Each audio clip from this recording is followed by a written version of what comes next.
This is the perfect outreach script. If you'd like to know what this is and what these are, stay tuned.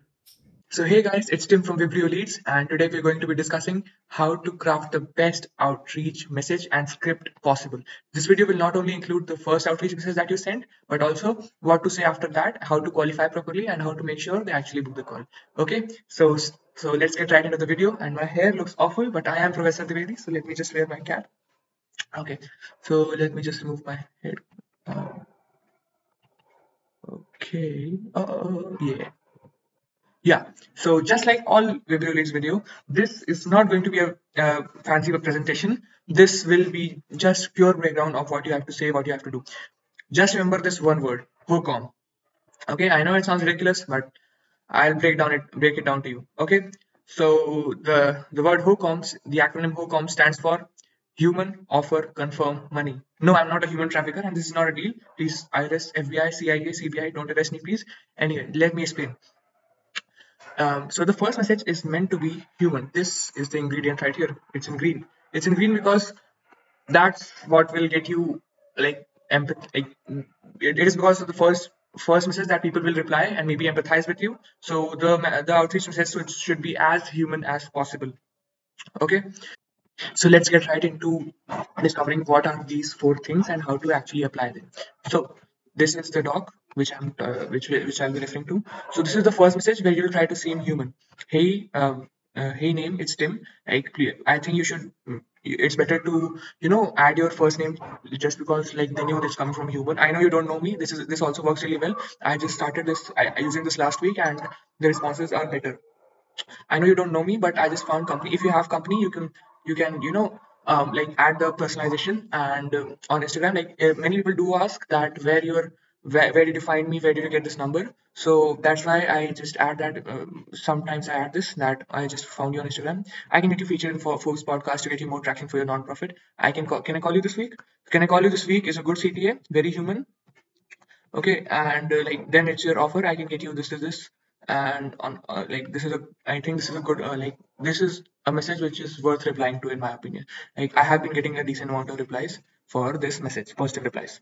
Okay, and then after maybe 1 or 2 hours in Go High Level, you can set up that you send this follow message. Just change it to see if you got my last message. What do you think? Very casual, makes it seem like Tim is contacting to the person and it's not being automated. So yeah, that really helps. Yeah, that makes us feel human, and yeah, sometimes you could add like maybe a disclaimer. Like I know it sounds a little crazy. I know it sounds too good to be true, but yeah, but you can ask me that like you can mention a case study. Like we just got Dr. Adam featured on Forbes, and would you like to see his article? You can mention a case study. I've seen people do that. I'm like in my another client's another client's outreach, I do that. So, and this is the third one. This is a good one. I think we've changed the outreach copy recently. So sorry for being pushy, but it's a part of my job. Are you interested? If not, just let me know, or else I'll keep following up. Lol and a smiley face at the end. Lol and the smiley face again, making it seem human. So sorry for being pushy. We know we're being pushy and we're apologizing for it. Just so like yeah, that gets like the people to empathize with us. And are you interested? Uh, yeah. So like just very simple question, and if not, just let me know, or I'll just keep following up. So like we would not follow up after this one, but it just suggests that it's better to just respond only than not to respond. Okay, and sometimes people out of respect for the hustle they do reply. Okay, just because we've been consistent and we're following up, they reply just because they appreciate the hustle. Okay, so yeah, this was the human part. This is done. Then we come to the offer. So like yeah, so basically so this is the offer message. We would be pitching the offer. So basically I'm Tim from company name. Like mentioning your company name is really good. You should mention it, and you could mention your name, but you've already mentioned it, so I don't think it makes a lot of sense. Sometimes they ask your last name as well, so you can add like Tim Devedi from company name. So we help ICP, like we help anyone, like software engineers get make an extra $10,000 without working 5 hours without working a full-time job.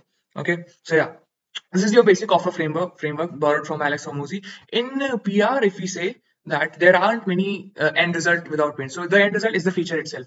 Okay, so I usually say we've helped many, like we've helped many software engineers get featured on USA Today, and uh, Okay, so we help like these companies get featured on popular magazines like USA Today, Forbes, and Entrepreneur, and all of these. Like we help software engineers get featured on USA Today and all. And there's not much of a pain also in basically PR as far as I have observed. And so yeah, then you can mention the case study. Like I don't actually mention a person, but I usually say we've got multiple clients featured in Forbes, and we'd love to get you there as well. So yeah, that's where you can say that the like it's kind of a case study, but it's also not a case study. Okay, but like I would recommend adding a case study, adding a specific person. But I usually add multiple clients because they know that it's not just a one-hit wonder, and it's actually sustainable, and we're actually doing this. Okay, would Monday 10 a.m. work for a quick call? I want to like always keep adding this, but I sometimes lack off. Like even just removing the time makes it a little ambiguous and decreases your booking rate. Just because it's easier for a person to say yes, Monday 10 a.m. works, or no, Monday 10 a.m. does not work, than saying does Monday work for a quick call. Then they would have to think about their calendar and all, so that becomes a problem. Okay, so yeah, sometimes I think one or two times I faced the issue that like the calls clash the same time, but USA has different time zones, so I just add 10 a.m. So if one person has already booked for 10 a.m. EST, then and if another person says yes to 10 a.m., we could like book him for 10 a.m. CST. I usually book in the person's time zone. Okay, so yeah, please make sure that this aligns with your calendar, and so yeah, like you don't actually book when you're not free. Okay, so that's the offer done. Then comes the confirmation. So great. Would this email work for sending the invite? If you have their email, well and good, then you can send this. Or if you don't, you could just ask them what's the best email address to send the invite to. This makes them a little bit more involved. This makes them a little bit more likely to show up. Okay. Although the show up part would be done after they book a call with the follow-ups. Okay, with the follow-ups, you would be increasing the show up rates. But yeah, this also works because they have to actually send their email address to you, so it gives a sign that they're committed. Okay, so yeah, if you like, I would recommend having their email address, so it's very easy to send. Like, yeah, would this email work? Yes, done. Okay, so not actually done, so that's the confirmation part done. And then we come to the money.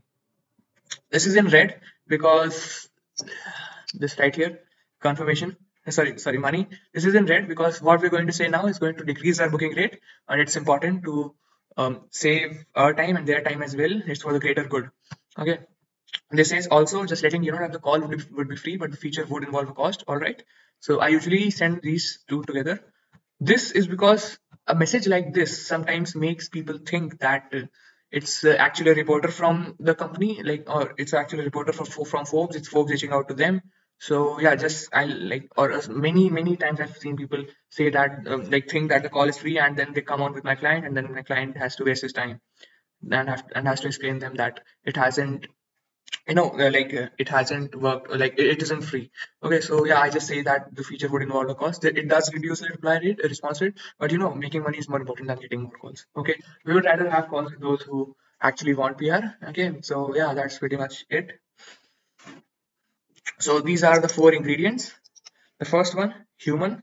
Make sure your copy seems human. Second one, pitch your offer right here.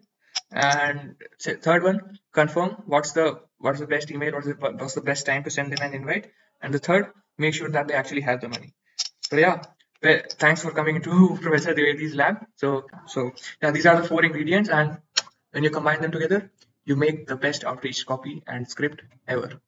Okay, so thanks for watching this video, and if you want me to not only create the scripts for you but also book the calls, work with you to get you 20 to 25 more qualified calls per month, please feel free to book a call from the first link in the description, and I'll see you in the next one. Till then, TTYL.